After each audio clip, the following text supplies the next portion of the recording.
l'Obert Internacional de Sant Martí ha estat un any més un èxit, amb 310 jugadors de 25 nacionalitats diferents repartits en dos grups. El torneig es manté com un dels millors campionats del circuit català d'oberts internacionals, enguany reunint 10 grans mestres i 15 mestres internacionals.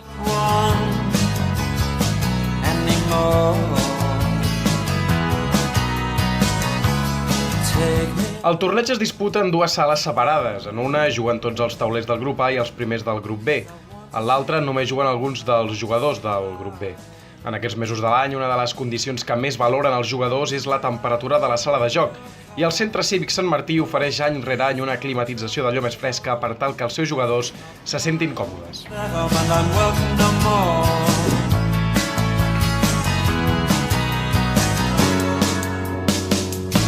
També cal destacar les activitats paral·leles que ha organitzat el campionat. Per una banda, el ja tradicional campionat de partides Llampec, torneig que ha guanyat el mestre fi de Xile Fernando Valenzuela.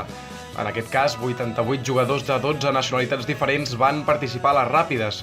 I un dels plats forts del torneig va ser l'exhibició de partides simultànies a càrrec del gran mestre Gadir Guseinov, jugador que a dia d'avui situem entre els 100 primers escaquistes del rànquing mundial.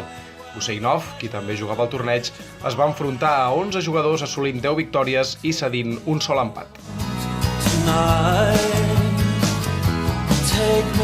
L'Obert també comptava amb una sala d'anàlisi per a tots aquells jugadors que desitgessin utilitzar-la, així com un petit espai destinat a la projecció de les partides retransmeses a internet dels primers taulers del grup A.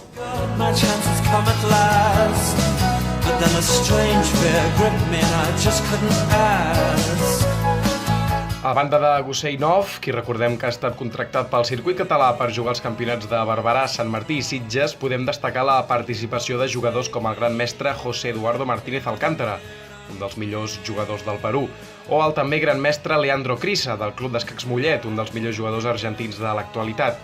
També han disputat el campionat els grans mestres Yasser Quesada, cubà, Álvaro Alonso, català, o Jaime Alexander Cuartas, colombià, entre molts altres.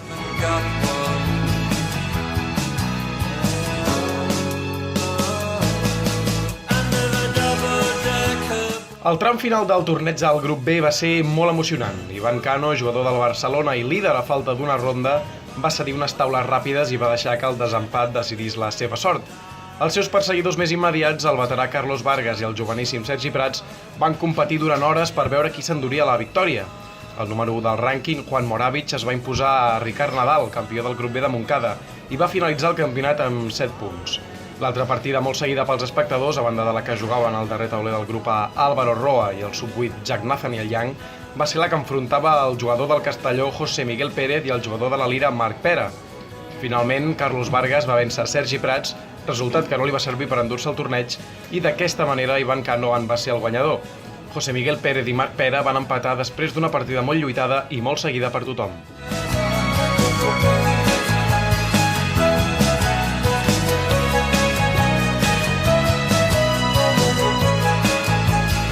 Abans de l'entrega de premis, 3 personalitats importants van intervenir a la cerimònia. El secretari del Club d'Escacs Sant Martí, Oris Pérez, el president de la Federació Catalana d'Escacs, Pepo Viñas, i la consellera del districte de Sant Martí, Eva Campos. Volia presentar a 2 persones que faran l'entrega de premis.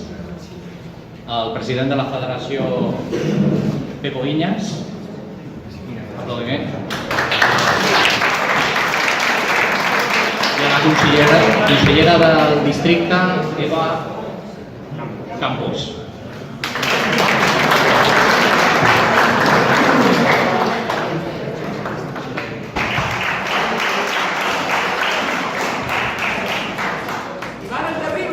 El campió del grup B, Ivan Cano, va recollir el títol davant un públic que el va aplaudir molt efusivament. Després de la fotografia de rigor, el jugador del Barcelona va voler adreçar unes paraules d'agraïment al club organitzador i també va dedicar el títol a una persona molt especial.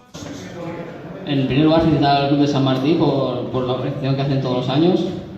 Es un buen club, a mí siempre me han querido, he jugado todos sus torneos y la verdad es que me siento muy cómodo.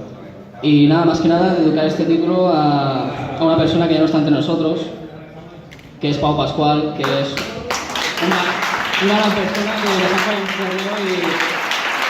Pero bueno, te lo digo, Pau. El gran mestre d'Azerbaidjan, Gadir Guseinov, es va imposar al grup A sumant 7 punts i mig, fent valer la seva condició de favorit. Amb 7 punts i en segona i tercera posició respectivament, trobem el gran mestre peruà José Eduardo Martínez Alcántara i el mestre internacional cubà Luis Agüero Jiménez, jugador que va assolir una norma de gran mestre. A banda d'aquesta norma, se'n van aconseguir 5 més.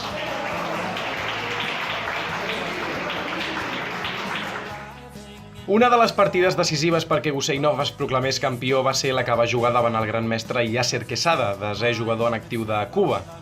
En aquesta posició, a Quesada, qui condueix les peces negres, només li serveix la jugada alfil C4 escac, sacrificant l'alfil, per intentar no perdre la partida.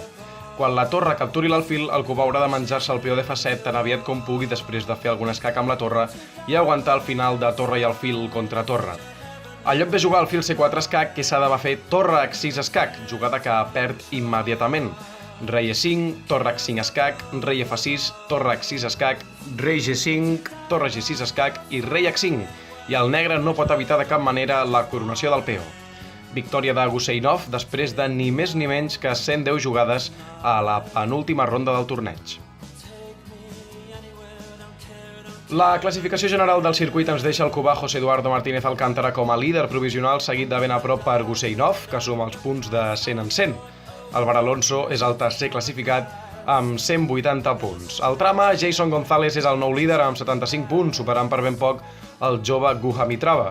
Fernando Valenzuela, mestre fide del Sant Martí, completa el podi a dia d'avui.